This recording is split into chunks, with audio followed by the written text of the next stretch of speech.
दोस्तों आज की इस वीडियो में हम आपको दुनिया के 5 महंगे तरीन मसाला जात से आगाह करने वाले हैं। Number 1, wild ginseng root. ये नायाब मसाला दुनिया का महंगा तरीन मसाला है जिसकी कीमत हमारी सोच से भी ज़्यादा है। इसकी सिर्फ 1 ग्राम की कीमत $3,846 यानी पाकिस्तानी तकरीबन 6 लाख रुपए है, जबकि इसके 100 ग्राम की कीमत $70,000 है।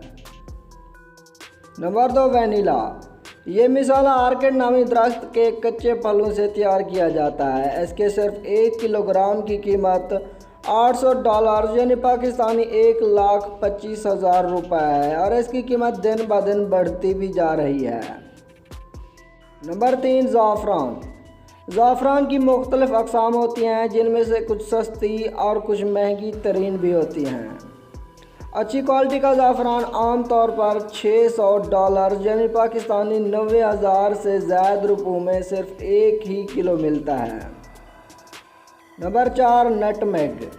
इस मसाले की कीमत भी इसकी क्वालिटी के मुताबिक होती है। अच्छी क्वालिटी का ये मसाला भी $600 का 1 किलो फ़रोख्त होता है।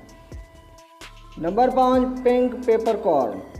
पिंक पेपरकॉर्न की कीमत भी कम नहीं है। इसका 1 किलो आमतौर पर $50 से $100 में मिलता है। वीडियो पसंद आने की सूरत में इसे लाइक ज़रूर कर दीजिएगा। मिलते हैं अगली वीडियो में, तब तक अल्लाह हाफिज़।